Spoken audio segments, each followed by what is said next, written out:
अली भाई सूरत सूरत बाकरा की आयत नंबर 133 134 में आता है कि पिछली उम्मतों के बारे में तुमसे नहीं पूछा जाएगा। तो लोग जो उनसे हमारी उम्मत है ये जो बिखड़ी पड़ी फिरकों में, तो ये कभी कोई बाग फदक का मसला, कभी जंग सफ़ीन नहरवान जमल का मसला हो गया, इसी के ऊपर अटकी हुई है। जो नबी सल्लल्लाहु अलैहि वसल्लम का जो रियल पर्पस था ना इस दुनिया में आने का, जो तबलीग थी, उससे आप भी हटे हटे नज़र आते हैं समटाइम। मतलब वो जो आपने लेक्चर पहले रिकॉर्ड करवाए हैं वो तो करवा दिए, अब आपके जितने लेक्चर आ रहे हैं वो मोस्टली इनको रगड़ा लगाने में ही आ रहे हैं। नहीं, मेरे कोई भी लेक्चर रगड़ा लगाने में नहीं आ रहे।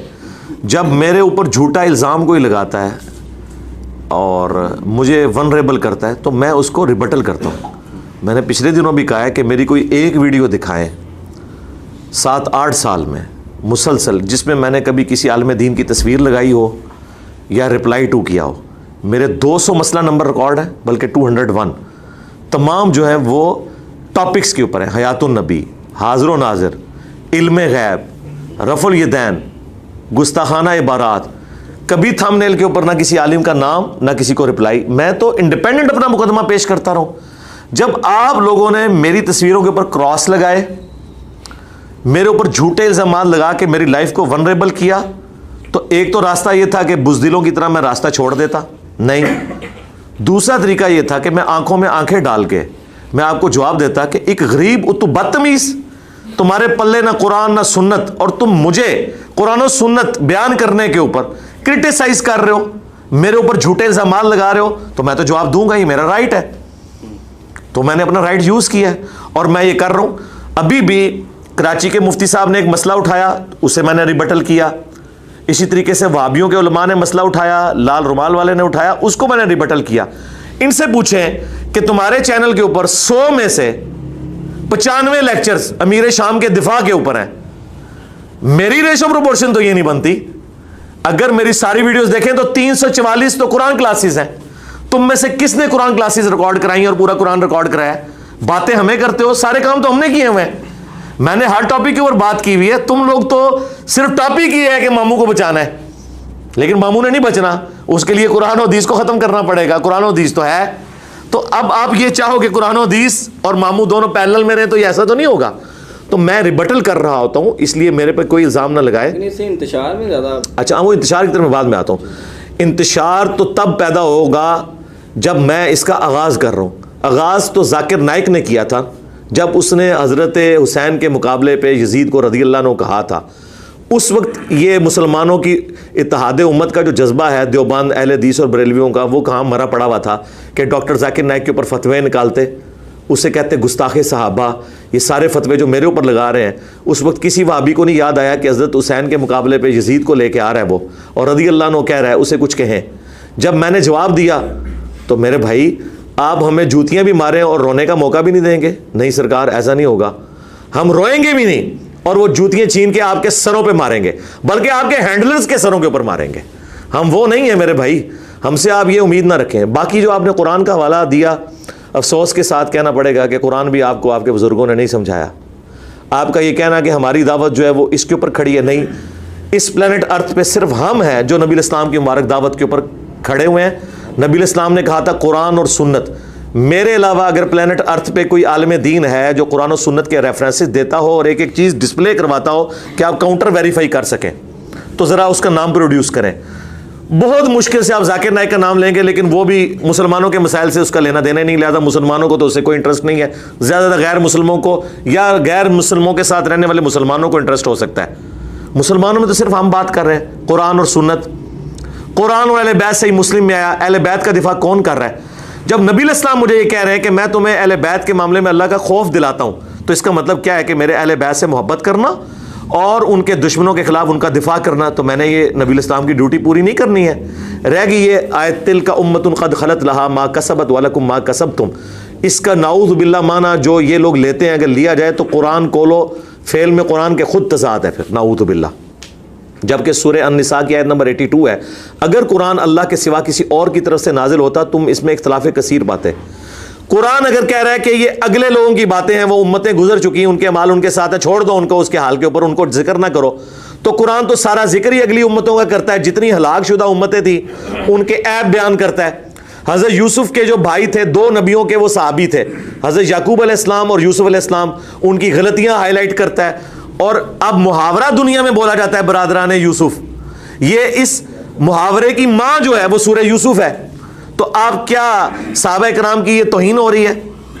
क़यामत तक जब सूरह अल-जुमुआ पढ़ी जाएगी कि सहाबा कराम ने नबी इस्लाम को खुतबे में छोड़ दिया और वो मंडी में चले गए कारोबार के लिए, तो ये तौहीन तो खुद कुरान करवा रहे हैं, नाऊज़ु बिल्लाह। नहीं, ये तिलका उम्मतुन कद खलत वाली जो आयत है सूरतुल बकरा की, आप अगर ये पढ़ के देखें, ये पारा नंबर 1 में 2 दफ़ा ये आयत रिपीट हुई है, बिल्कुल एंड पे भी जाके आती है, और उससे जस्ट पहले भी अल्लाह ताला ने बनी इसराइल का जिक्र किया। ये आयत नंबर 141 है, और इससे पहले भी इस आयत का जिक्र हुआ।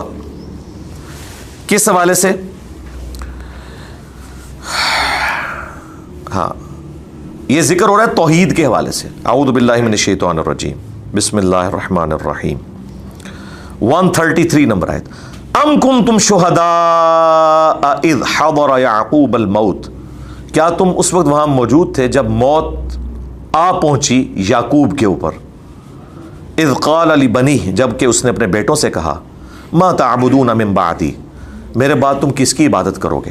क़ालू नअबुदु इलाहक, तो उन्होंने कहा हम आपके इलाह की इबादत करेंगे। व इलाह आबाइका इब्राहीम व इस्माईल, और आपके जो अबाव अजदाद हैं इब्राहीम और इस्माईल, व इसहाक और इसहाक, इलाहुम वाहिदा, वो अकेला माबूद, व नहनु लहू मुस्लिमून, और हम उसी के लिए सर तस्लीम खाम करते हैं। तो अल्लाह ताला यहूदियों को कह रहा है कि तुम जिन बुजुर्गों के मानने वाले हो, उन्होंने तो कभी शिरक नहीं किया। उन बुजुर्गों ने फौत होते हुए अपने बच्चों को तौहीद सिखाई, वो तो पक्की तौहीद के ऊपर कायम थे, उनसे तो मेरा कोई गिला ही नहीं है। मुसीबत तो तुम हो उनकी औलादें। तिलका उम्मतुन कद खलत, और ये तो एक अजीम उम्मत थी जो गुजर गई। लहा मा कसबत वलकुम मा कसबतुम, उनके लिए उनके अमाल थे जो उन्होंने किए, नेक अमाल, और तुम्हारे लिए तुम्हारे अमाल। वला तुसअलून अम्मा कानू यामलून, और तुमसे यह नहीं पूछा जाएगा कि उन्होंने क्या नेक अमाल किए, तुमसे पूछा जाएगा कि तुमने क्या किया। वो कहते थे हम इब्राहिमी हैं, हमें इब्राहिम की निस्बत काम आ जाएगी। अल्लाह ने फरमाया भाई इब्राहिम और उसकी औलाद अपने नेक अमाल साथ लेगी कब्रों में, तुम्हें यह पूछा जाएगा कि तुमने क्या किया। इसमें है लहा मा कसबत वलकुम मा कसबतुम, ये लहा का मतलब होता है उनके लिए उनके नेक अमाल। बुरे अमाल के लिए लहा नहीं आता, बुरे अमाल के लिए पता क्या आता है, अलैहा, उन पर वबाल है उनके बुरे अमाल का, व अलैकुम, और तुम पर वबाल है तुम्हारे बुरे अमाल का। लेकिन यहां अल्फाज है लहा, उनके लिए है उनके नेक अमाल का अजर, और तुम्हारे लिए तुम्हारे नेक अमाल का अजर होगा। अंदाजा करें अहले बैत के दुश्मनों को कुरान भी समझ नहीं आएगा, क्योंकि कुरान और अहले बैत साथ साथ है। हौज़े कौसर पे आगे हुजूर को मिलेंगे। तो मुझे बताएं, इस प्लेनेट अर्थ पे कुरान की तौहीद जितनी दिलेरी से हमने बयान की है, क्या हमसे पहले कभी किसी वाबी ने भी बयान की? वाबी क्या कहते थे? पुराने बाबों का नाम लेके हजरत, अब मैं नाम नहीं लेता वो पर्सनल हो जाऊंगा, वो कहते नहीं वो ठीक सन, ये बाद वाले लोग उन्होंने कम पाया है भाई, ये सारा कम उन्होंने पाया हुआ है। इतनी गज वज के तौहीद हमारे अलावा अगर किसी ने बयान की है तो बता दे। तो देख लें, तौहीद का काम भी अल्लाह ने हमसे लिया। और आप पे क्या लानत पड़ी अल्लाह की तरफ से?